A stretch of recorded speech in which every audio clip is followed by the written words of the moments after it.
Baik Bapak Ibu, untuk materi yang kedua ini eh, yaitu perencanaan karir.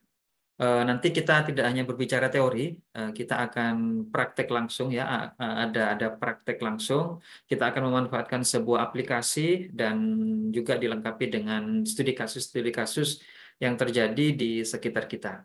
Baik, perkenalkan saya Ali Ishak. Saya eh, owner dari Berkreasi Multitech, dan untuk materi yang kedua ini tema kita adalah perencanaan karir masa depan siswa dengan analisis reasek dan aplikasi minat karir Almas. Baik, Bapak Ibu, sebelum kita masuk ke teknis ke aplikasi, kita akan feedback dulu ya. Kita akan kilas balik dulu tentang kejadian-kejadian yang terjadi di sekitar kita terkait dengan dunia kerja yang dikaitkan dengan lingkungan pendidikan kita. Nah, ini Bapak Ibu, tantangan di dunia kerja ini ya Bapak Ibu, eh, ini tahun-tahun kemarin, yaitu Goto. Goto ini Gojek dan Tokopedia ya, gabungan, dan juga induk Shopee ini mem-PHK orang, pegawainya, jumlahnya ribuan orang Bapak Ibu. Nah, kemudian juga ada badai PHK terus berlanjut, ini Grab, yang di PHK 1.000 orang, nggak tanggung-tanggung ya Bapak Ibu. Padahal kalau perusahaan-perusahaan besar itu ya 500 itu sudah banyak, dan ini mereka jumlahnya sangat wow nanti. Juga ini setelah dilakukan riset, jadi Tokopedia, Shopee, Ruang Guru, PHK total 7.700 ya, 7.700 orang Bapak Ibu. Bayangkan eh, betapa banyaknya ya tenaga kerja yang di PHK saat itu, setelah kejadian-kejadian habis pandemi, kemudian terjadinya penurunan ekonomi global seperti itu terjadi ya. Nah, kemudian untuk ini lapangan pekerjaan Bapak Ibu, ya, tes CPNS ini pesertanya yang daftar itu 484.000 Bapak Ibu. Ya, bayangkan ini betapa besar sekali jumlah pencari kerja ya di negeri kita saja ya. Belum lagi di seluruh dunia ya. Ini jumlahnya sangat besar sekali. Nah, ini data-data ini sangat penting untuk kita kolaborasikan dengan kejadian antara dunia kerja dikaitkan dengan dunia pendidikan. Apakah bisa tersambung atau tidak? Nah, pertanyaannya, kenapa banyak terjadi PHK di industri teknologi ya? Yaitu gara-garanya Bapak Ibu, ini salah satunya ya. Perusahaan Inggris BT itu akan mem-PHK 55.000 karyawan, diganti dengan pekerja yang menggunakan AI atau kecerdasan buatan atau artificial intelligence. Ya, jadi AI ini nanti akan banyak menggantikan pekerjaan manusia, ada juga yang berguguran, akan ada yang bisa bertahan, ada juga yang bisa memanfaatkan AI untuk mendapatkan pekerjaan yang baru seperti itu. Ya, ini paradigma baru Bapak Ibu. AI tidak pernah terfikirkan ada saat 10 tahun lalu ya, pekerjaan-pekerjaan yang 10 tahun lalu dikira mapan, suatu ketika bisa hancur, atau pekerjaan yang 10 tahun lalu tidak ada, sekarang akan ada bermunculan pekerjaan-pekerjaan baru seperti itu. Dan juga ini Goto, Shopee, dan Startup RI ini penyebab mereka mem-PHK-nya, yaitu karena kondisi ekonomi global ya. Itu terjadi penurunan ekonomi ya. Dan ini membuat perusahaan agar tetap bertahan harus mengurangi pengeluaran terhadap karyawan seperti itu. Makanya terjadilah PHK seperti itu Bapak Ibu. Ini yang terjadi di Indonesia. Nah, pertanyaannya, bagaimana tantangan dunia pendidikan dengan dunia kerja? Apakah mereka bisa terhubung? Atau jangan-jangan siswa kita belajar, terus mereka lulus, siswa kita ternyata kaget. Oh, ternyata nggak sama dunia kerja dengan apa yang kita pelajari di sekolah seperti itu. Jangan sampai Bapak Ibu ya, jangan sampai seperti itu. Nah, untuk itu eh, kita teliti dulu, kita riset dulu mengapa tantangan karir ya yang terjadi antara dunia pendidikan dengan dunia kerja terkait dengan sekolah ya.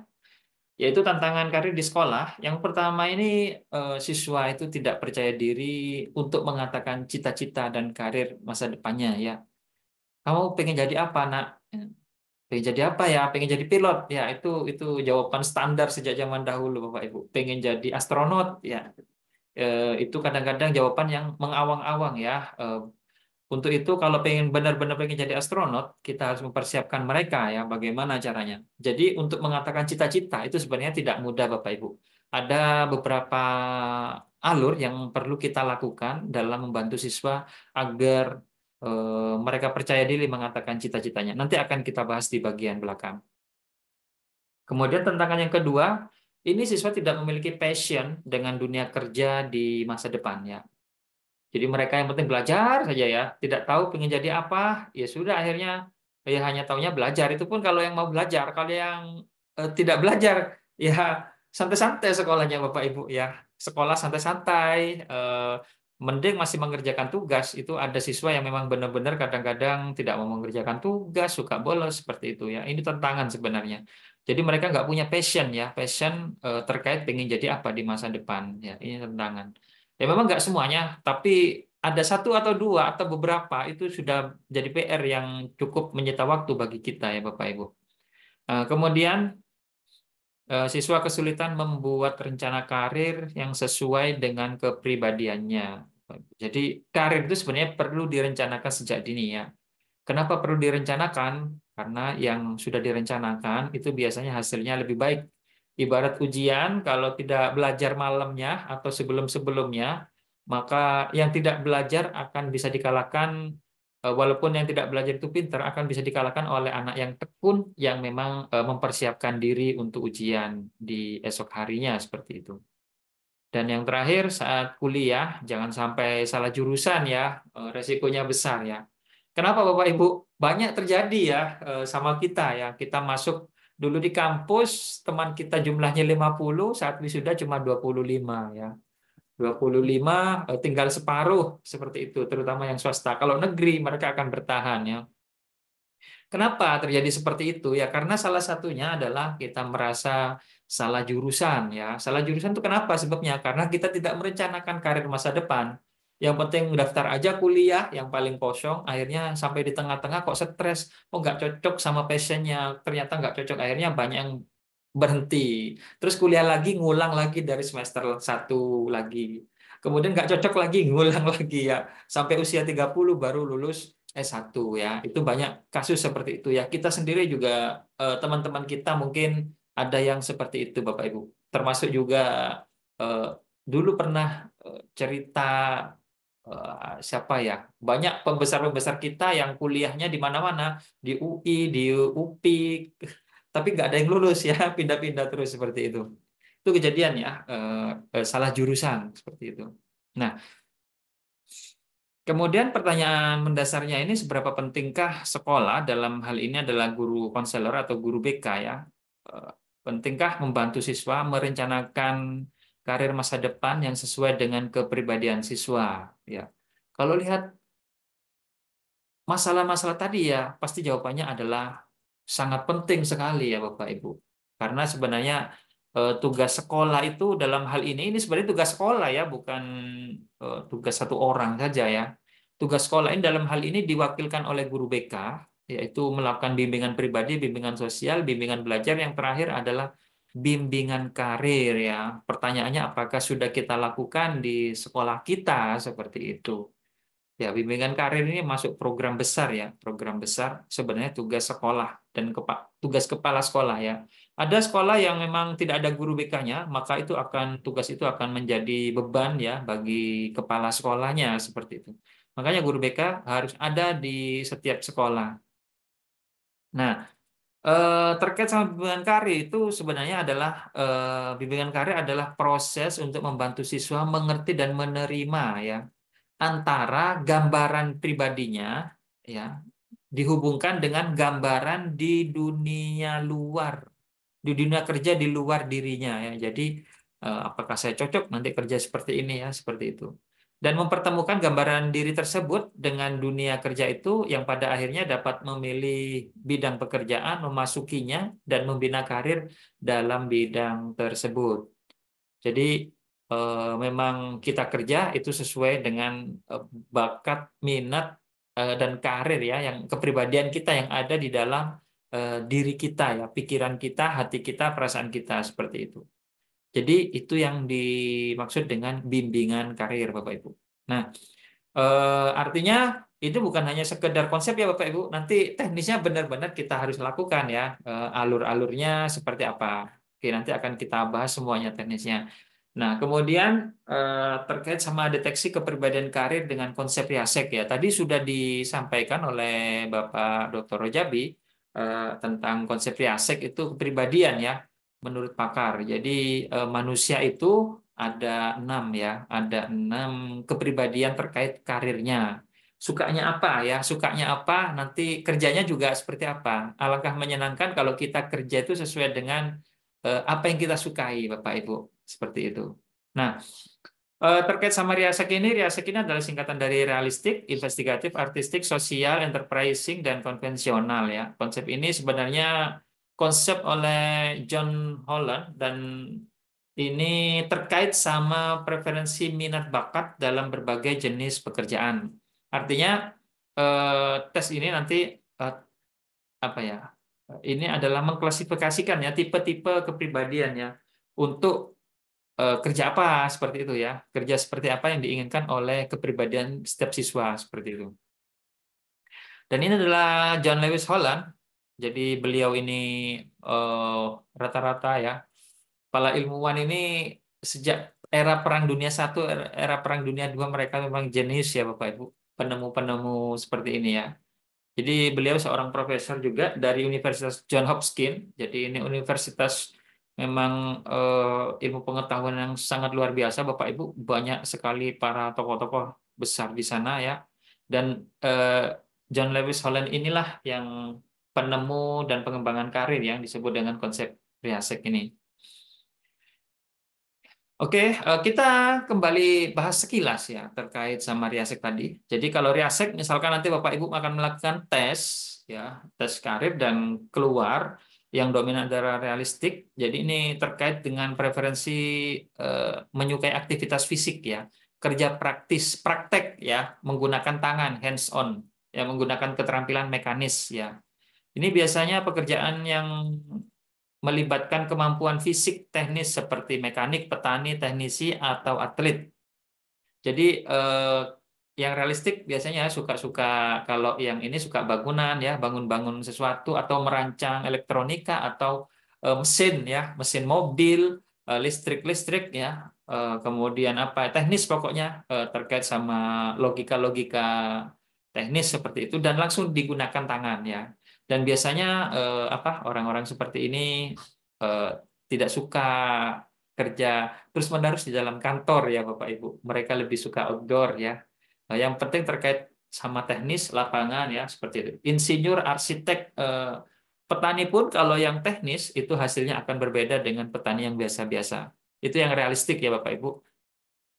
Kemudian terkait investigatif, ini terkait dengan ketertarikan dalam memecahkan masalah kompleks ya melalui pikiran analitis dan juga riset penelitian ya. Ini biasanya orang ini suka menganalisis data seperti ilmuwan, insinyur, peneliti atau analis data.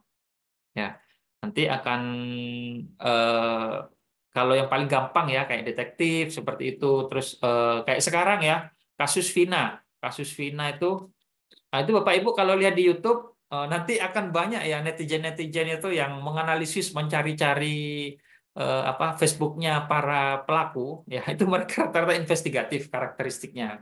Kalau yang cuek-cuek aja mereka nggak suka Bapak Ibu kayak tadi yang riasek yang realistik mereka nggak akan mencari-cari apa namanya itu kepo ya nggak akan kepo sama para pelaku Facebooknya dipanjat sampai masa lalu mencari anu ya itu nggak akan suka. Tapi kalau investigatif mereka greget ya ini bener nggak ini pelakunya ya seperti itu contohnya. Jadi nggak harus jadi ilmuwan, nggak harus ini, nggak harus jadi peneliti insinyur, nggak. Tapi apapun dari karakteristiknya, namanya juga kepribadian, akan mereka lakukan tanpa sadar seperti itu. Kemudian artistik ini terkait sama mengekspresikan diri ya. Artistik itu seni ya, melalui kreativitas dan juga imajinasi. Jadi ini kepribadian yang cenderung puas, yang terkait dengan berkreasi ya, seperti seniman, penulis, desain grafis, atau musisi ya, dan masih banyak lagi di zaman sekarang ya.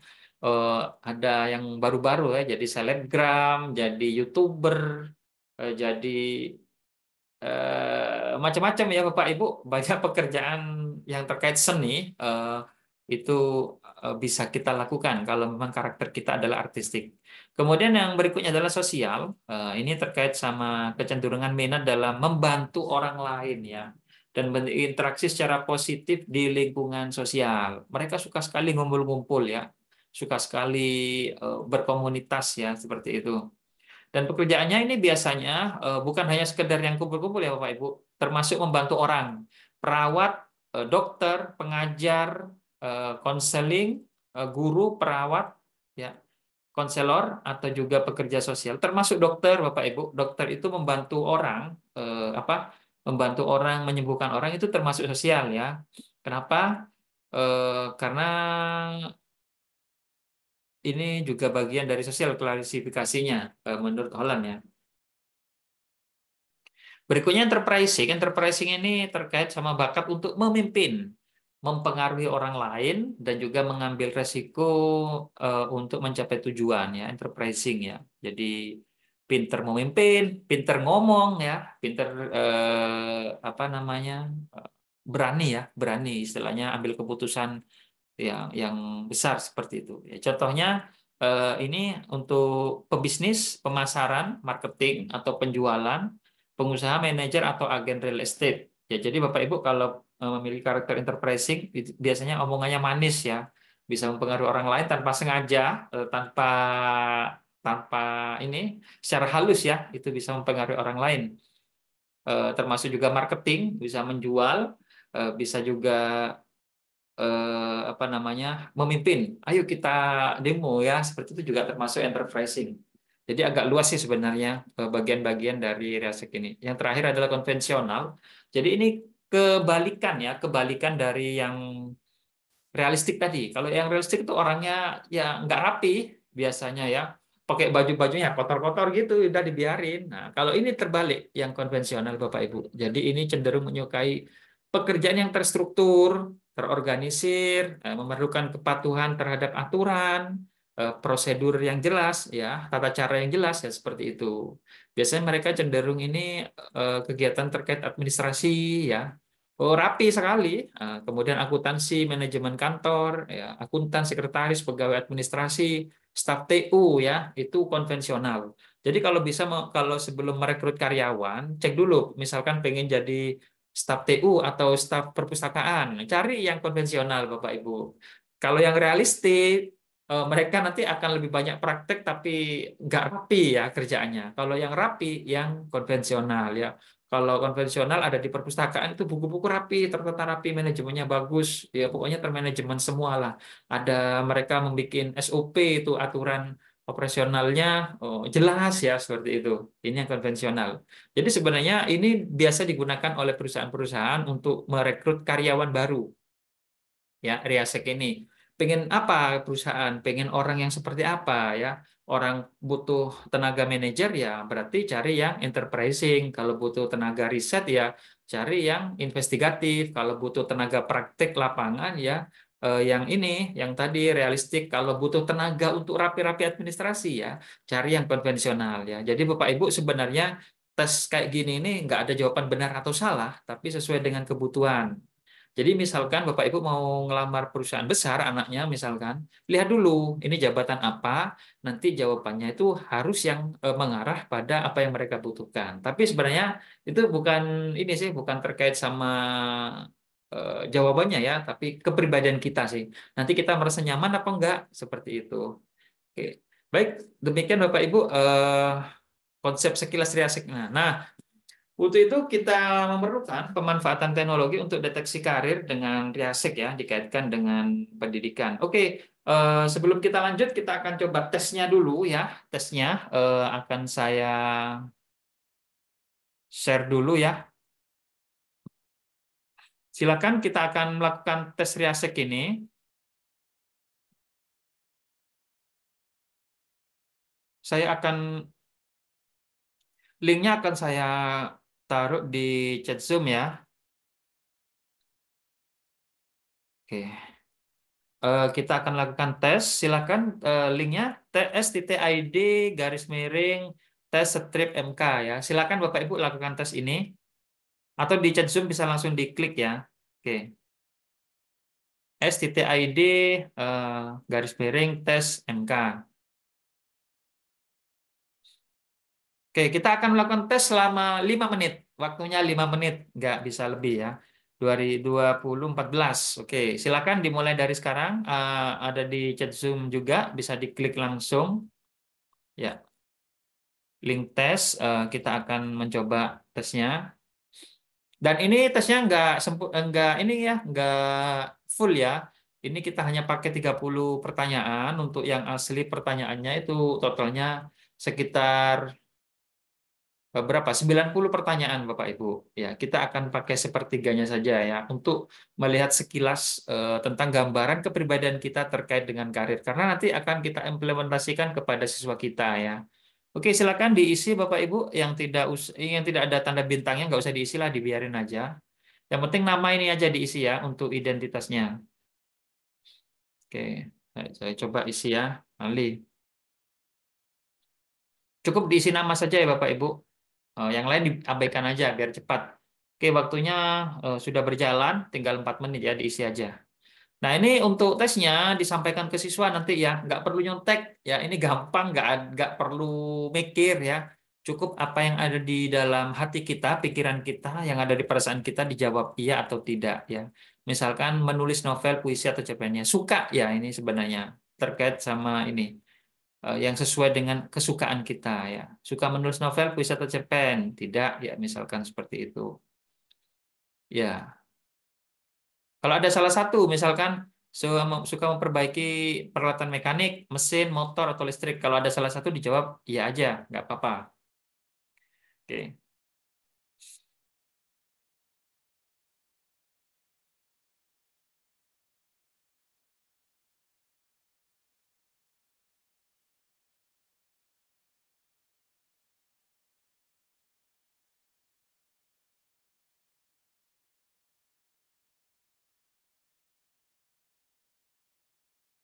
Silakan diisi ya, tinggal 3 menit.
Ya, tinggal 2 menit, Bapak Ibu.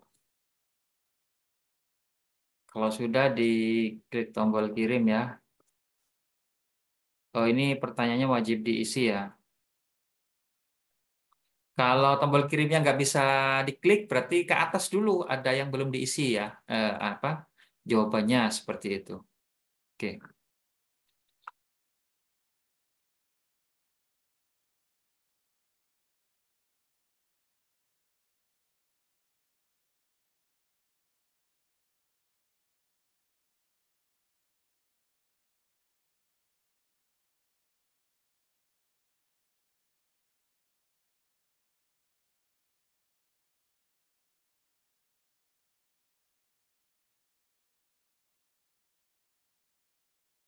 Ya, ini kita lihat sudah berapa orang yang ngisi. 138 ya. Hanya dalam waktu 4 menit ini. Baik, Bapak Ibu, sambil diisi ya. Ini bayangkan kita melakukan tes seperti ini secara live online kepada seluruh siswa kita. 5 menit kita sudah bisa mendapatkan hampir 150 ya. Ini 150 data dari siswa kita dan selesai dengan cepat ya Bapak Ibu. Bayangkan kita menganalisisnya cepat sekali ya, nggak perlu ribet-ribet. Oke.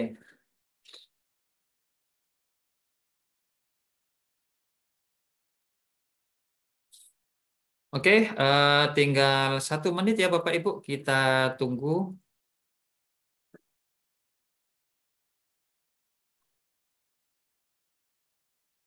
1 menit lagi. Kita tunggu yang lain ya Bapak Ibu.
Baik Bapak Ibu, bagi yang masih belum selesai, silahkan aja dilanjut ya. Ini sudah 5 menit, sudah 178 yang sudah ngisi data, 177 ya. Oke, ini adalah angket online yang menggunakan Google Form ya. Google Form ini perangkat gratis ya, dan bisa kita manfaatkan nanti untuk tes-tes kita juga yang lain seperti itu. Nah, selanjutnya kita akan memanfaatkan sebuah aplikasi untuk menganalisisnya, yaitu aplikasi analisis minat karir Almas ya Bapak Ibu. Aplikasinya ini sebenarnya berbasis Excel. Kita akan praktek seperti ini. Ini aplikasinya, ini berbentuk Excel ya. Jadi nanti nggak perlu instalasi, cukup diklik aja 2 kali. Nah, ini berbasis Excel. Aplikasinya bisa langsung digunakan ya Bapak Ibu, seperti ini. Aduh, aduh.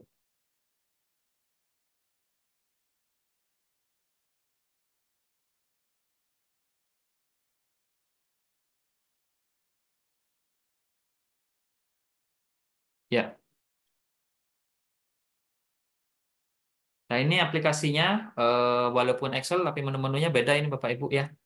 Kita tunggu sebentar, masih proses.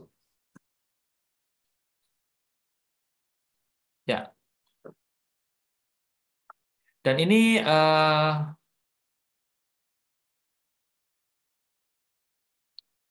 sebentar saya hapus dulu datanya ya.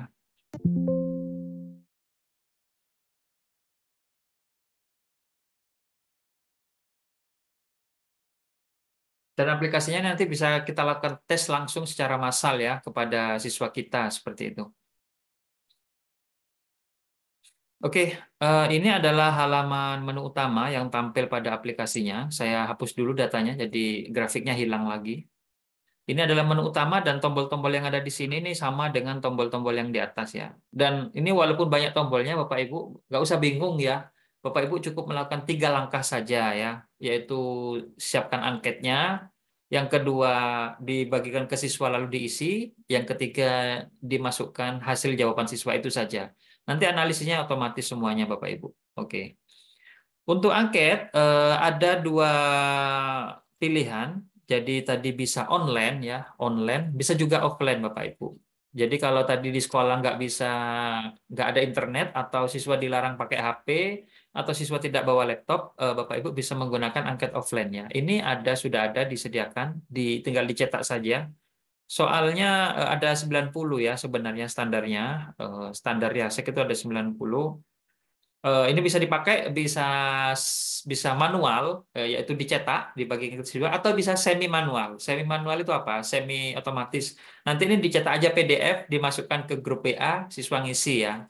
Tapi kalau sudah bisa online, lebih baik melakukan tes kayak tadi yang saya lakukan yang Bapak Ibu lakukan tadi melalui Google Form ya, lebih enak, lebih cepat. Dan jawabannya juga langsung tampil ya seperti itu. Ini angketnya ya. Jadi bisa 3 macam. Bisa online pakai Google Form, yang kedua bisa cetak kertas atau fisik, yang ketiga bisa semi ya, jadi cetak PDF, dibagiin aja ke grup WA, siswa menjawab satu-satu, nanti kita pindah jawabannya seperti itu. Oke. Kemudian jadi ada 3 langkah ya. Siapkan angket, yang kedua dibagikan ke siswa lalu diisi oleh siswa, yang ketiga baru diinput datanya seperti itu. Nah, di sini input datanya Bapak Ibu. Nah, input datanya di sini ada beberapa identitas. Ini ada banyak cara ya untuk input data di ini aplikasinya. Banyak cara ya. Yang pertama cara tradisional, cara adat, cara warisan, cara dahulu ya. Apa itu? Ya diketik manual. Seperti ini misalkan Ali, Budi ya, seperti itu. Ini cara standar ya. Cara yang kedua, Bapak Ibu bisa impor dari apa namanya, Dapodik ya. Kalau yang Dignas, kalau yang Depak nggak bisa. Nanti bisa pakai copy paste. Nah seperti ini. Jadi Bapak Ibu cari aja, minta aja ke operator sekolah yang memiliki Dapodik, kemudian minta diekspor ke Excel. Lalu dari eksporannya nanti kita masukkan ke dalam aplikasi langsung. Jadi nggak usah diotak-atik, biarin aja apa yang ada di Dapodik. Nanti ini datanya sudah masuk seperti ini. Nah, jadi kita nggak perlu ngetik. Ini sudah tampil semua ya. Bayangkan misalkan 500 atau 1000 siswa, datanya masuk otomatis ya ke dalam aplikasi. Nah, ini cara yang kedua ya. Jadi kita bisa mengimpor data dari Dapodik. Nah, ini sudah masuk ya. Bayangkan sudah cepat ya caranya. Kemudian cara yang ketiga, kita misalkan di sekolah sudah ada apa namanya, absen berbentuk Excel, tinggal di copy paste aja seperti ini. Nah, misalkan ya kita punya absen, kita copy, di blok seperti ini, Ctrl C, lalu Ctrl Tab, lalu Ctrl V di sini. Nah, ini sudah datanya masuk ya. Ada Amanda Manopo, Krisdayanti, Raffi Ahmad. Kebetulan contoh siswa kita mirip nama artis ya. Ini bukan nama artis sungguhnya ya. Nanti dituntut ya. Ada ini ya, ada Agnes Monica, Atta Halilintar semuanya. Nah, itu cara yang ketiga, ini sangat dianjurkan ya. Jadi kalau misalkan punya data nama berbentuk Microsoft Word atau Excel, tinggal di copy paste ya. Ini gampang karena berbasis Microsoft Office cara copy pastenya. Oke, kemudian cara yang keempat, yaitu cara yang kelima, itu kita akan mengambil data secara online dari Google Form tadi. Itu nanti kita lakukan belakangan ya. Nah, berikutnya bagaimana dengan cara ngisi angketnya tadi? Nah, cara ngisi angketnya itu kan data ya yang tadi. Sekarang cara ngisi angketnya, jawaban dari angketnya. Cara ngisinya ini jika dijawab iya, maka diisi sembarang karakter. Jadi misalkan Amanda Manopo ya. Tadi pertanyaan nomor 1 dijawab iya, maka diisi misalkan huruf V. Kalau dijawab tidak, biarkan aja kosong seperti ini. Kalau dijawab iya, kasih huruf V atau huruf X ya. Jadi kalau logikanya kalau kosong berarti dijawab tidak. Kalau ada huruf V, apa ada angka sembarang atau X, itu termasuk jawaban adalah iya. Seperti itu. Maka akan dibaca iya oleh aplikasi. Ya, demikian ya. Nah, berikutnya ini cara yang manual ya, yang kita melakukan tes secara manual. Bagaimana dengan tes yang online tadi yang Bapak Ibu isi? Nah, untuk tes yang online tadi kita cukup copy saja ini, copy saja berapa ini? 193 ya. Kita copy ininya, apa namanya? Address barnya, alamatnya, Google Sheet-nya kan. Di copy lalu kita masukkan ke dalam aplikasi di sini. Linknya kita taruh di sini ya, klik 2 kali, lalu di enter, lalu kita masuk lagi ke mana, input data ya, lalu kita klik tombol impor ya Bapak Ibu. Jadi Data yang tadi Bapak Ibu isi akan ditarik langsung ke dalam aplikasi. Dan aplikasi langsung akan mengubah jawaban iya atau tidak dengan kode ya. Kode misalkan jawab iya adalah dengan huruf V seperti ini. Nanti otomatis ya. Kita tunggu sebentar.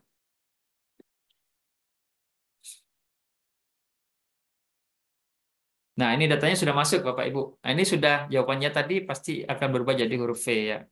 Jadi yang pertama ya peserta tercepat yaitu Ibu Ri Amelina. Wah, ini baru Bapak M. Adib Susilo. Ini tercepat. Ngisinya cuma berapa menit tadi.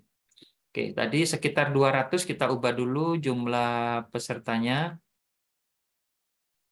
200 ya.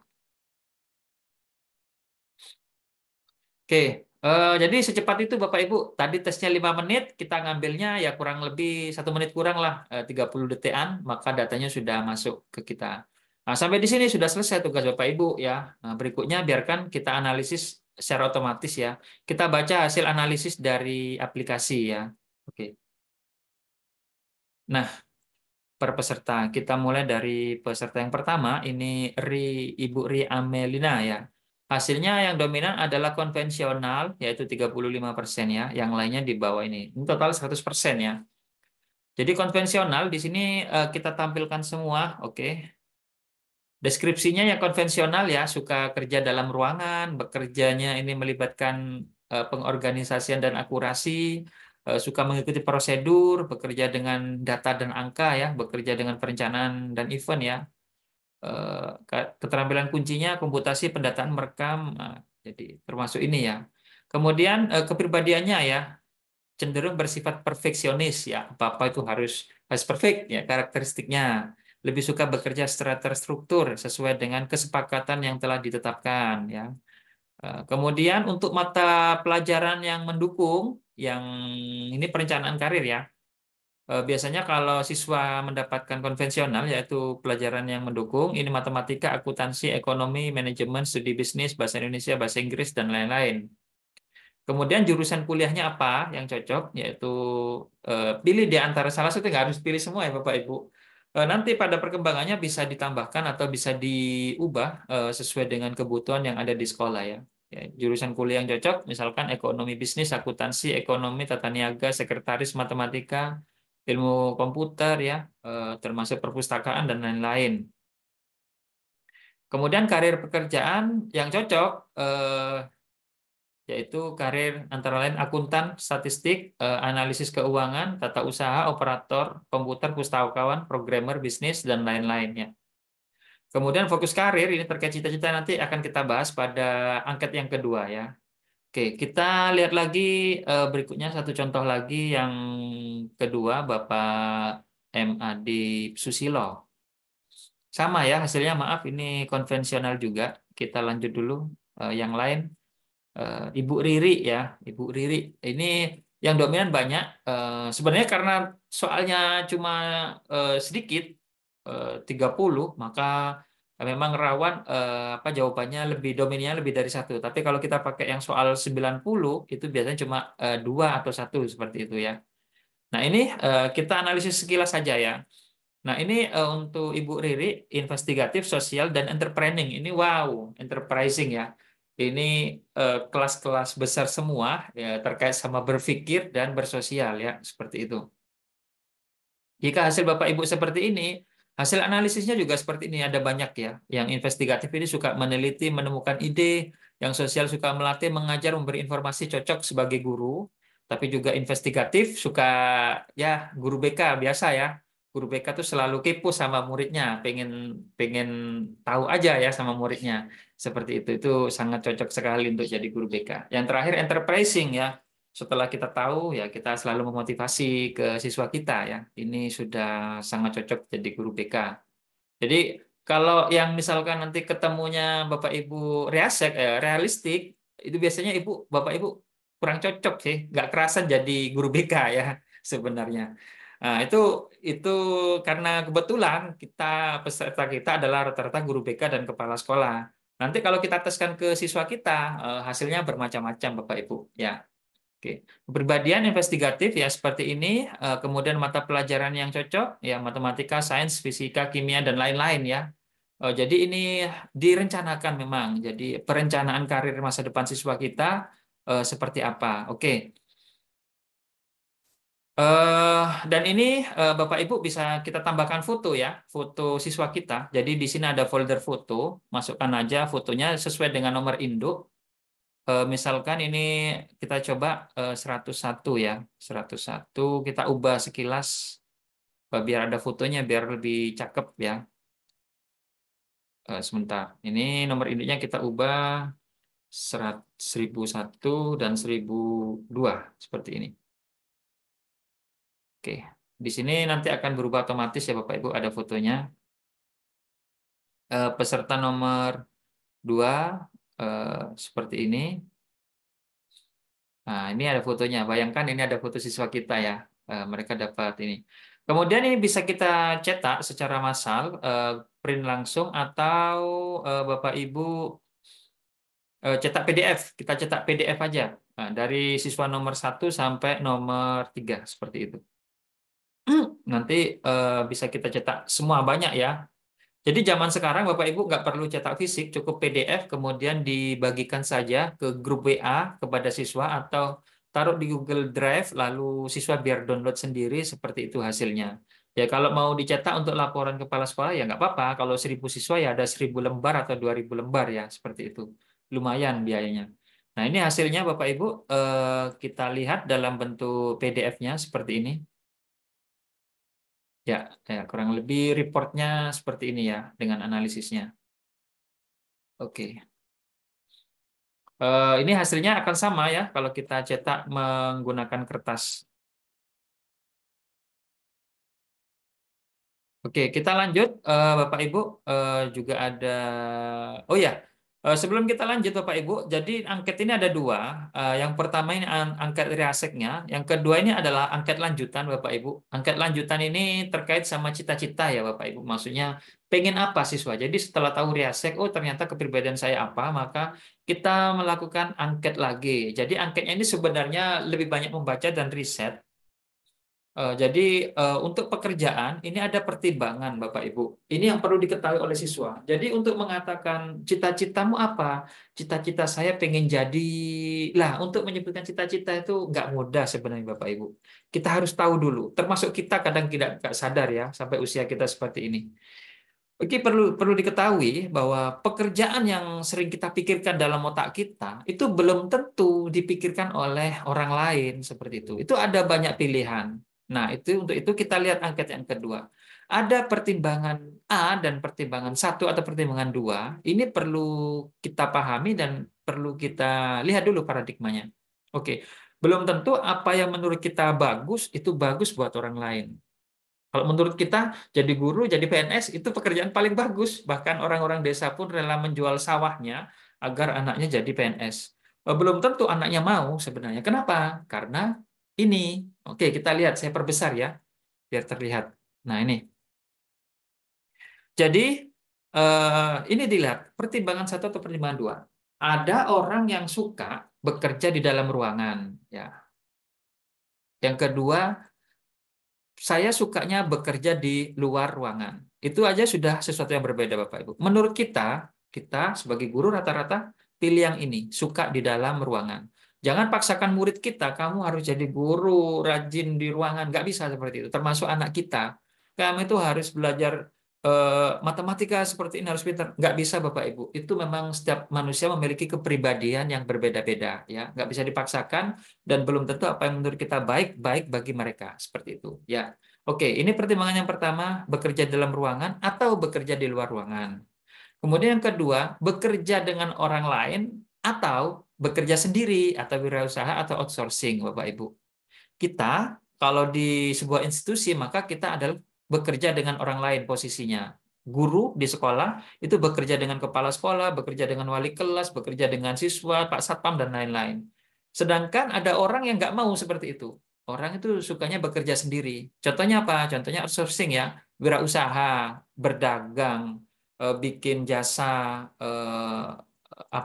bikin jasa bikin apa. Mereka kerja suka-suka ya seperti itu. Nggak mau bekerja sama orang lain, nggak mau disuruh-suruh orang lain. Ada yang seperti itu. Oke, kemudian yang berikutnya, yang ketiga, yaitu bekerja menggunakan pendidikan, keterampilan dan juga bakat. Ya, Bapak Ibu kerja jadi guru syaratnya apa? Dulu mau melamar kerjanya harus ada ijazah. Ya, itu ada juga loh ya. Bekerja ya, pertimbangannya kesempatan mengerjakan hal-hal baru dan menarik ya. Jadi Bapak Ibu guru jadi guru BK itu karena dulu kuliahnya adalah jurusan konseling ya, seperti itu. Ada juga perusahaan nggak akan mempertimbangkan ijazah kita. Yang penting kita bisa mengerjakan hal-hal baru dan Anda bisa melewati tantangan itu. Oke, saya pernah seperti itu, Bapak Ibu. Saya dulu pernah bekerja di perusahaan teknologi internasional. Mereka nggak pernah tanya ijazah saya tuh apa, S1, S2 atau S3, nggak pernah tanya. Yang penting Anda bisa ini, melakukan ini, pekerjaan Anda selesai ya. Oke. Berikutnya pertimbangan satu, bekerja dalam jam kerja yang tetap, Bapak Ibu. Jadi berangkat jam 7, pulang jam 3. Itu ada orang yang nggak suka, Bapak Ibu. Nggak mau, saya nggak mau kerja seperti itu. Saya maunya kerja yang waktu fleksibel ya. Contohnya apa? Pak Gojek ya. Kalau Bapak Ibu guru pasti ya jam 7 bekerja, nanti jam 2 atau jam 3 pulang. Atau yang ngajar SD ini paling enak ya, jam 8 berangkat, nanti jam 11 sudah pulang ya. Itu paling simpel yang SD. Nah, ada juga orang yang nggak suka, Bapak Ibu. Mereka nggak mau terikat seperti itu. Saya mau kerja suka-suka. Contoh paling gampang adalah Gojek ya. Mereka tuh kalau siang tidur, nanti habis maghrib berangkat lagi, dapat berapa, pulang lagi, makan, istirahat di rumah, jam berapa berangkat lagi, suka-suka seperti itu ya. Kemudian berikutnya, bekerja fokus satu atau dua hal dalam pekerjaan. Ya, Bapak Ibu jadi guru BK, yang diajar ya itu saja, BK saja. Ya, tapi ada juga orang yang nggak pengen seperti itu. Ya, ada orang yang memiliki tugas dan pekerjaan yang banyak. Ya, multi talenta. Itu ada yang sambil ini CEO ya, shift of everything, kerja macam-macam. Kemudian bekerja melakukan beberapa pekerjaan fisik atau melakukan banyak kegiatan fisik, aktivitas fisik ya. Jadi bukan hanya satu yang dikerjakan. Kemudian saya pengen bekerja memiliki pendapatan tetap. Bapak Ibu jadi guru setiap bulan pendapatannya tetap ya. Ada juga orang yang nggak mau Bapak Ibu. Nggak mau, benar-benar nggak mau. Saya nggak mau, walaupun gajinya 1 bulan 10 juta, saya nggak mau. Saya pengennya bekerja, 1 kali bekerja, tapi hasilnya itu bisa untuk dimakan selama 1 tahun. Itu banyak, Bapak Ibu. Contohnya apa? Ya jadi kontraktor, jadi proyek, ya seperti itu. Mereka kerja selama 3 bulan penuh seperti itu, tapi nanti hasilnya bisa dimakan untuk 1 tahun. Itu banyak sebenarnya, Bapak Ibu, seperti itu. Jadi pendapatannya nggak harus setiap bulan segini ya. Contoh lagi jadi YouTuber, jadi eh, jadi biasanya konsultan ya, konsultan ya. Konsultan itu Bapak Ibu kalau lihat di Jakarta itu kalau mereka ngasih harga itu 100 juta, 200 juta ya. Itu kecil ya, kayak Bang Hotman Paris itu 1 kali jadi konsultan pengacara itu 1,5 miliar ya. Itu sekali sekali bayaran ya, bayangkan itu belum lagi kalau dapat bonus ya, mereka hanya bekerja 1 kali, nggak seperti kita bekerja mulai pagi sampai sore ya, kerjanya artis juga artis termasuk ya, jadi pendapatannya eh, jadi gini, kalau mau jadi artis, mau ada sebuah acara itu ada kontrak dulu, kamu pengen gaji berapa, 1 kali show 50 sampai 100 juta ya, seperti itu, yang menentukan artisnya, talentnya, bukan perusahaan yang menentukan seperti itu. Dan eh pendapatan mereka, Bapak Ibu, ya dari kayak kita, artis itu kan kerjanya sebenarnya nggak serius, Bapak Ibu. Kerjanya nggak serius, tapi bayarnya serius. Kerja 1 jam, bayarnya 100 juta. Bandingkan dengan guru, Bapak Ibu, S1, S2, kerjanya serius, ngajar, memintarkan anak, gajinya nggak serius, Bapak Ibu.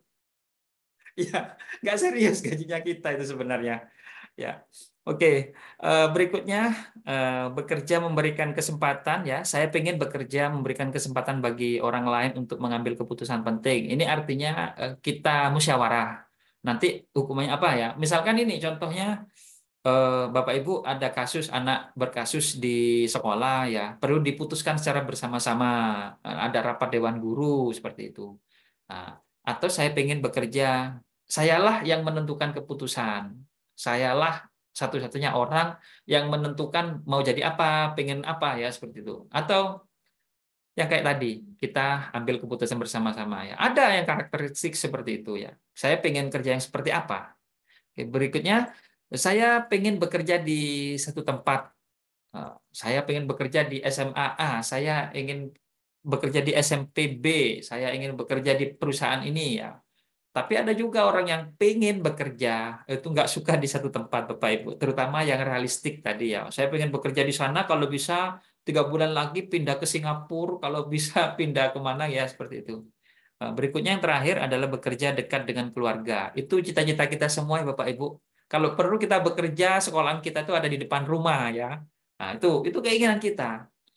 Tapi ada juga orang yang memang nggak suka. Saya nggak mau bekerja dekat-dekat di sini. Saya pengen bekerja yang jauh sekalian, lebih banyak pengalaman seperti itu. Nah, ini pertimbangan-pertimbangan yang perlu kita lakukan terhadap siswa. Ini perlu disampaikan. Jadi mereka tahu konsekuensinya, pilihan hidupnya terkait sama eh, pekerjaan dan kepribadiannya. Saya pengen yang seperti apa kerjanya. Nah, setelah ini tahu dicentang-centang, baru kemudian di riset Bapak Ibu. Jadi di internet itu banyak ya, seperti contohnya yang ada di mana ya, di Kuiper ini ya, ada link-link pekerjaan seperti apa ya, karir. Kalau bekerja sebagai arsitek bayarannya berapa, kalau bekerja sebagai guru berapa, bekerja sebagai konsultan berapa ya, itu ada semua. Dan semakin banyak iklan ya, jadi analis data itu yang iklan-iklan itu ya jangan terlalu percaya juga ya. Tapi memang gajinya besar. Nah, kemudian siswa melakukan riset, pekerjaannya ini. Oh, cocok dengan saya. Baru setelah mereka riset, lihat di internet, ditulis di sini Bapak Ibu. Cita-cita saya pengen jadi apa? Tuh, jadi untuk menyebutkan kata cita-cita itu bukan sekedar menurut teman saya, menurut oh kalau jadi astronot keren ya, nggak sekeren itu ya. Jangan-jangan itu nggak cocok dengan kepribadian kita. Jangan-jangan itu nggak cocok dengan pilihan kehidupan yang akan kita jalani nanti di masa depan ya. Saya pengen bekerja berpindah-pindah atau saya pengen bekerja di suatu tempat. Saya pengen bekerja apa dekat dengan keluarga atau saya pengen bekerja yang penuh tantangan ya seperti itu. Itu perlu dipertimbangkan semuanya. Nah, baru siswa menentukan di sini cita-citanya atau fokus karirnya apa. Nah, setelah juga tahu terkait sama riasek tadi ya. Jadi mereka itu benar-benar terencana ya dan sesuai dengan kepribadiannya. Oke, kita lanjut ya Bapak Ibu. Nah, tadi nanti dimasukkan ya, dimasukkan ke input data ini secara manual cita-citanya ya di sisi paling kanan. Nah, seperti ini. Oke, ya. Jadi jawabannya misalkan saya pengen jadi hakim atau pengen jadi pengacara. Oke, kita lanjut. eh ini output semuanya Bapak Ibu. Ini hasilnya yang Bapak Ibu lakukan tes tadi. Kita akan cetak ya PDF ini output semua. Akan kami share Bapak Ibu nanti bisa lihat sendiri. Kami upload ya di sini. Lah ini hasilnya yang output semua. Ini sama contohnya yang RI ya.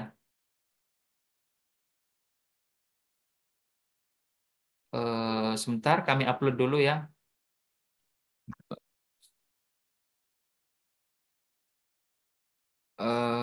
Angket minat karir.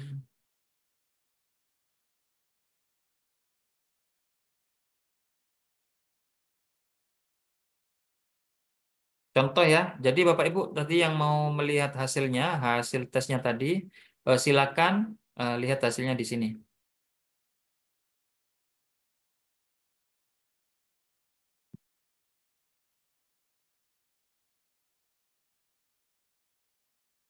Oh maaf, kok di hidden ya?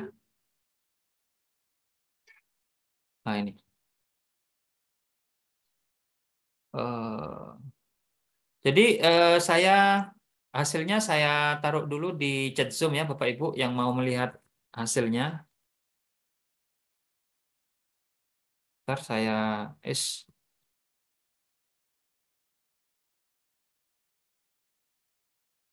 Oke, STTID garis miring MK hasil ya. Nih bagi Bapak Ibu yang penasaran lihat hasilnya tadi setelah ngisi. Oke. Kita lanjut Bapak Ibu. Nah, oh ya sorry. Aplikasinya sih belum selesai. Oke, kita lanjut dulu. Di sini juga ada grafiknya ya dalam satu kelompok yang Bapak Ibu lakukan tes. Di kelompok ini lebih banyak realistiknya, investigatifnya atau sosial, dan di sini ternyata lebih banyak konvensional Bapak Ibu. Karena kita guru BK ya, biasanya memang benar-benar konvensional, runut hasilnya. Konvensional itu apa ciri-cirinya? Karakternya orangnya rapi, perfeksionis ya, harus teratur, disiplin sesuai dengan standar, sesuai dengan aturan ya. Ini banyak orang-orang seperti ini. Yang realistik memang sedikit, berarti memang cocok untuk sebagai guru BK. Tapi nanti kalau Bapak Ibu melakukan tes seperti ini di SMK, terutama jurusan mekanik, jurusan mobil, mesin, listrik, nanti yang realistik paling banyak ya. Kelihatan ini bisa dicetak. Dan nanti hasil-hasilnya tadi bisa di print, dicetak atau dibuat laporan. Ini sudah ada covernya. Di print ya sudah jadi, buat laporan ke kepala sekolah aja ya, seperti itu. Juga ada konsep-konsepnya seperti ini terkait sama konsep Riasek ini ya. Dan Riasek ini sampai sekarang masih dipakai ya Bapak Ibu. Oke, eh ini nanti bisa dieksplorasi sendiri ya. Ini banyak menu-menunya, iya eksplorasi sendiri aja. Oke, kita lanjut dulu ke materinya. Nah, biasanya untuk membangun tim unggul dalam perencanaan karir, jadi kita bisa memanfaatkan Riasek ini. Jadi mau membuat eh, apa ya kerja kelompok untuk siswa. Jadi kalau memang itu pengen berjalan, kombinasikan antara realistik, investigatif, pengen kerja seperti apa. Jangan dikumpulin semua, misalkan kelompok realistik, realistik semua. Mereka eker-ekeran nanti Bapak Ibu, rebutan. Kalau yang investigatif, lebih banyak ngomong terus ya daripada bekerja. Kalau yang realistik, suka bekerja. Nah, itu perlu dikombinasikan. Termasuk kalau merekrut karyawan, konsep Riasek ini dipakai Bapak Ibu. Perusahaan pengen seperti apa, karyawan seperti apa, itu kelihatan dari sini. Oke. Nah, berikutnya bagaimana sih perjalanan karir individu per orang? Jadi ini yang perjalanan karir selama hidup ya Bapak Ibu. Jadi usia di bawah 15 tahun itu masa pertumbuhan.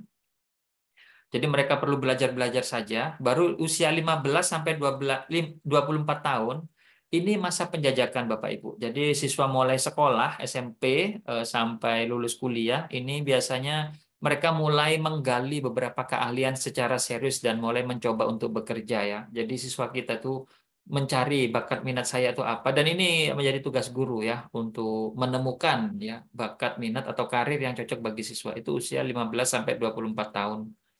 Kemudian berikutnya usia pemantapan itu usia kita biasanya ya.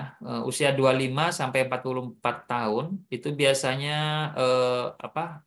Seorang yang di tahap pemantapan ini mereka terus melakukan pengujian terhadap kemampuan yang dimilikinya.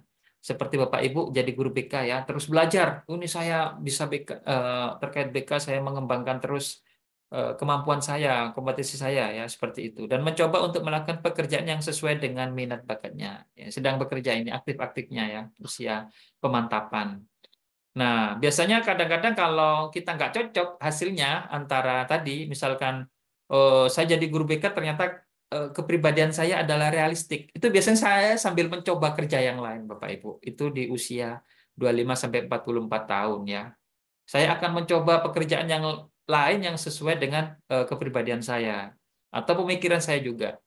Berikutnya usia pemeliharaan, usia 45 sampai 65. Nah, ini kalau sudah 45 ini tahap pemeliharaan, artinya saya nggak akan lagi berusaha untuk mencari pekerjaan baru, sudah di sana sudah hidup saya. Ya, jadi kalau sudah usia Bapak Ibu 45 sampai 65 ya misalkan jadi apa? Pengusaha atau buka bengkel ya, itu sudah di sana. Mereka akan mempertahankan itu ya, termasuk Bapak Ibu guru jadi guru BK kalau sudah usia 45 sampai 65 nggak akan pernah berpikir pengen kerja lain ya. Sudah di sana. Apalagi ada masalah dengan pekerjaan kita, kita akan mempertahankan sekuat tenaga untuk mempertahankan pekerjaan kita. Yang terakhir adalah usia kemunduran Bapak Ibu, usia 65 tahun ke atas ya. Jadi di tahap ini sudah sudah kita nggak suka bekerja ya, nggak mampu bekerja lagi. Biasanya terjadi kemunduran yang umumnya biasanya sudah tidak bekerja. Ya, jadi usia 65 tahun kita selalu usahanya biasanya menurun-menurun terus dan terakhir biasanya tidak bekerja lagi. Ya, ini tahap perjalanan karir kita. Nah, berikutnya apa sih manfaat perencanaan karir bagi siswa? Ini Bapak Ibu. Nah, ini yang pertama ini untuk mengembangkan keterampilan kepemimpinan diri dan kemampuan dalam pengambilan keputusan. Jadi jangan sampai ada lagi siswa kita takut untuk menyampaikan cita-cita saya pengen jadi hakim, cita-cita saya pengen jadi wartawan, cita-cita saya pengen jadi pengusaha, ya. Itu mereka sudah siap. Yang kedua, siswa menjadi lebih fokus dan termotivasi untuk memutuskan langkah-langkah yang diperlukan untuk mencapai tujuan. Ya, kalau saya pengen jadi pemain sepak bola, maka saya ambil mata pelajaran Penjaskes, saya kuliahnya jurusan olahraga, nanti kerjanya di bidang atletik seperti itu ya, di Kemenpora ya seperti itu. Kemudian yang ketiga, ini manfaatnya yaitu mengidentifikasi minat, bakat, nilai-nilai kekuatan siswa yang dapat membantu dalam memilih bidang karir yang sesuai. Jadi mereka sudah tahu, petanya itu sudah tahu. Kemudian berikutnya, rencana karir yang terstruktur ini dan dipersiapkan dengan baik, ini dapat membantu siswa untuk meningkatkan peluang mereka dalam mencapai kesuksesan karir.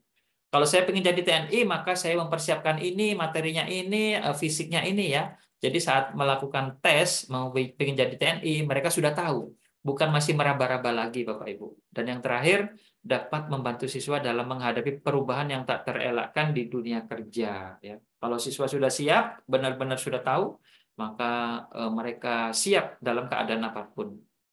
Nah, ini. Sekarang bagi kita, bagi guru, silakan pilih membiarkan nasib menentukan karir masa depan siswa kita, sehingga siswa tidak dapat melihat tantangan masa depannya. Artinya kita nggak membantu siswa menemukan kepribadian karirnya ya. Biarkan sudah, apa kata nasib ya, kamu yang penting belajar le ya seperti itu. Jangan sampai seperti itu Bapak Ibu. Kenapa? Karena efeknya siswa nggak punya semangat belajar, Bapak Ibu ya. Mereka sekolahnya males-malesan ya. Sekolah iya, nggak sekolah iya. Bahkan pelampiasannya biasa mereka pacar-pacaran seperti itu ya di usia muda. Itu yang bisa merusak prestasi mereka. Ya. Berikutnya, atau yang kedua, fokus sejak dini sekolah membantu merencanakan karir masa depan siswa ya. Sehingga siswa punya arah tujuan jelas dan rencana masa depannya. Kenapa? Kalau kita membantu siswa merencanakan karirnya. Ini Bapak Ibu lihat anak-anak muda ini. Jadi mereka itu sejak muda, ini siapa? Ini Mark Zuckerberg ya, penemu Facebook. Kekayaannya itu hampir separuh APBN Indonesia dipunyai satu orang. Yang kedua ini Elon Musk yang punya X-Space, yang punya Twitter ya. Beli Twitter itu harganya berapa? 300 triliun Bapak Ibu. Belinya itu seperti beli kacang ya. Yang punya Tesla ya, mobil listrik. Kekayaannya ini aduh lebih dari APBN Indonesia nanti Bapak Ibu. Kenapa mereka sukses Bapak Ibu? Ini rata-rata orang Barat itu melakukan tes ini itu memang sejak kecil. Anaknya suka apa? Jadi si namanya ini Elon Musk ini waktu usia 12 tahun dia bisa membuat permainan game apa namanya pesawat ruang angkasa ya, game. Akhirnya orang tuanya tahu dia suka kayak gini. Di disupport terus sampai dia bisa membuat satelit ya, peluncur satelit. Bahkan satelit Telkom Indonesia itu meluncurkan melalui SpaceX miliknya Elon Musk ini Bapak Ibu. Bayangkan satu kali keluar satelit 3 triliun loh Bapak Ibu biayanya. Berapa keuntungan yang dia dapat ya, seperti itu. Dan ini Bapak Ibu tahu siapa ini? Edward Snowden, Bapak Ibu. Edward Snowden ini di usia 24 tahun dia bekerja di NSA atau CIA ya, milik Amerika. Dia itu berani membongkar, menyebarkan data rahasia CIA milik Amerika ini pada tahun 2014 atau 16 gitu ya. Menyebarkan data rahasia Amerika ke seluruh dunia, Bapak Ibu. Di usia 24 tahun. Bayangkan kita di usia 24 tahun coba diingat-ingat. Di usia 24 tahun apa yang kita lakukan saat itu Bapak Ibu?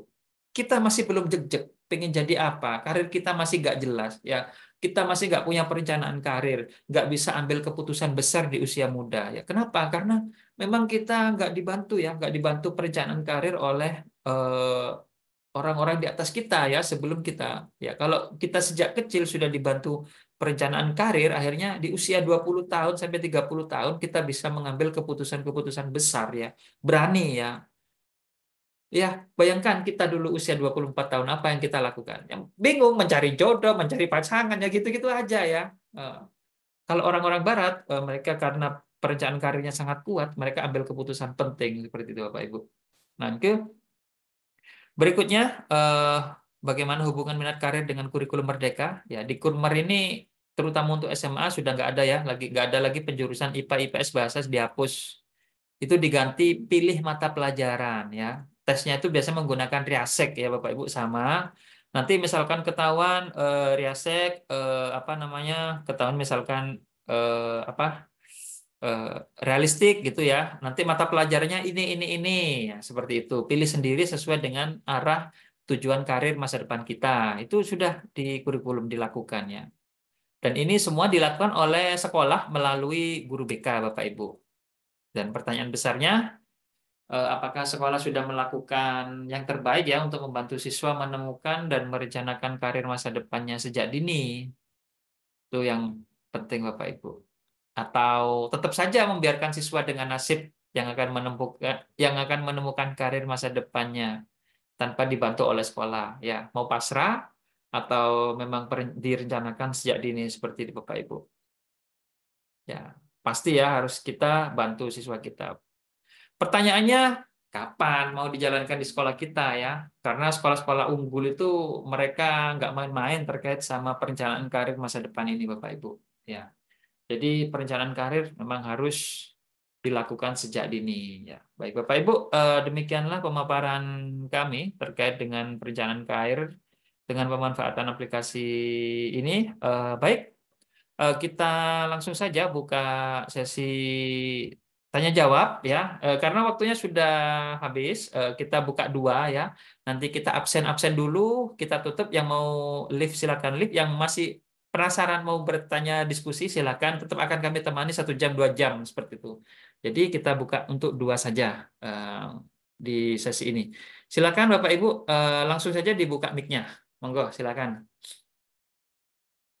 Tes. Oke, monggo Pak Fahrul. Ya, oke, baik. Terima kasih banyak, Pak, atas waktu yang diberikan kepada saya. Baik, Bismillahirrahmanirrahim. Assalamualaikum warahmatullahi wabarakatuh. Waalaikumsalam warahmatullahi Waalaikumsalam. wabarakatuh. Waalaikumsalam. Selamat selamat malam dan salam sejahtera untuk kita semua. Ya, perkenalkan nama saya Fahrul dari Makassar. Hmm. Ya, Silakan Pak. Oke. khususnya di sekolah saya sudah menerapkan kurikulum Merdeka, yang mana sejak kelas 10 kami melakukan pendataan atau riasek mengenai karir anak-anak. Jadi kami memulai mengecek mata pelajaran yang ia minati. Lalu kemudian kami masuk pada sesi diskusi dan menanyakan mata pelajaran apa saja yang dia senangi, seperti itu. Sampai pada akhirnya kami juga melakukan psikotes. Jadi kami bermitra dengan pihak-pihak dari lembaga psikotes yang ada di Makassar. Nah, lalu kemudian yang menariknya di sini adalah ketika kami menemukan atau memaparkan ke orang tua apa yang menjadi hasil daripada diskusi kami dengan anak-anak dan hasil psikotes, justru itu intervensi orang tua sangat kuat dan sangat besar untuk tidak setuju dengan hasil itu. Nah, eh, yang jadi pertanyaan, langkah apa yang dilakukan oleh sekolah dalam hal ini, Pak? Ya, bertepatan yang saya juga, alhamdulillah, guru BK di salah satu sekolah swasta yang ada di Makassar. Ya, sekiranya saya bisa mendapat petunjuk dari eh, Bapak Ibu yang ahli atau yang sudah mengalami hal demikian. Dan satu lagi, Pak, sedikit berbagi. Eh, Suatu ketika siswa saya lulus di psikologi. Ya, saking kuatnya intervensi orang tua adalah menggagalkan kelulusan itu dan lebih memilih jalur lain untuk menuju harapan orang tua masuk ke kedokteran. Padahal anak-anak tersebut justru sebenarnya lebih memilih psikologi dibandingkan kedokteran. Tapi apa daya karena keinginan orang tua. Nah, yang menjadi kekhawatiran saya jangan sampai ada hal kejadian demikian di kemudian hari seperti itu. Nah, langkah apa yang kami bisa lakukan di unit atau di sekolah? Mohon petunjuknya, Pak. Saya kira demikian. Wassalamualaikum warahmatullahi wabarakatuh. Waalaikumsalam warahmatullahi wabarakatuh. Wah, Waalaikumsalam. keren sekali nih Pak Fahrul nih sekolahnya ya. Jadi benar-benar serius sampai pakai pakar ya, pakar. Iya, betul, Pak. Ya. Memang ini kejadian klasik ya Bapak. Jadi intervensi orang tua, memang orang tua rata-rata memang tujuannya sih ingin memberikan yang terbaik ya ke siswa, apalagi ke anaknya ya. Apalagi orang tuanya mampu, saya mampu menyekolahkanmu di kedokteran. Jangan ambil yang murah-murah gitu. Ah, memang tujuannya sih baik, tapi sebenarnya orang tua itu nggak sadar ya bahwa anak sebenarnya bisa tidak bahagia apabila dia memilih jurusan tidak sesuai dengan kepribadiannya. Nah, ini tantangan kita, Bapak Ibu. Ini caranya yang bermacam-macam, tergantung Bapak Ibu nanti cocoknya bagaimana ya. Jadi yang perlu kita lakukan itu memang benar-benar mendatangkan orang tua, kita undang sebenarnya, ada rapat bersama, ada datangkan pakar di sekolah. Datangkan pakar. Ini contoh Bapak ya, belum tentu cocok ke sekolah Bapak. Nanti bisa share-share yang sudah berhasil di sekolahnya. Jadi kita memberitahu orang tua terkait dengan kepribadian siswa. Sebenarnya kalau apa jurusan psikologi itu ya memang jurusan halus ya Bapak, jurusan perasaan ya. Beda dengan jurusan logika, logika matematika, logika berpikir duniawi ya. Misalkan kalau jadi dokter gampang cari kerja. Tapi kalau anak memang jurusannya itu psikologi terus dipaksa jadi dokter, ya masih cocok sih. Tapi kalau dipaksa jadi kayak jadi apa? Jadi engineering atau dipaksa jadi ini itu bisa stres ya. Kenapa? Karena eh, sebenarnya kecerdasan manusia itu ada banyak ya, ada 8. Jadi kalau nggak cocok, eh, mereka tidak bahagia di dalam kehidupannya nanti. Biasanya mereka merasa nggak cocok dan itu masalahnya orang tua nggak mau paham itu. Nah, itu salah satu caranya, Bapak, biasanya yang dilakukan oleh sekolah-sekolah yang agak-agak ini ya, agak mahal biayanya, itu mereka mendatangkan pakar, orang tuanya yang diundang.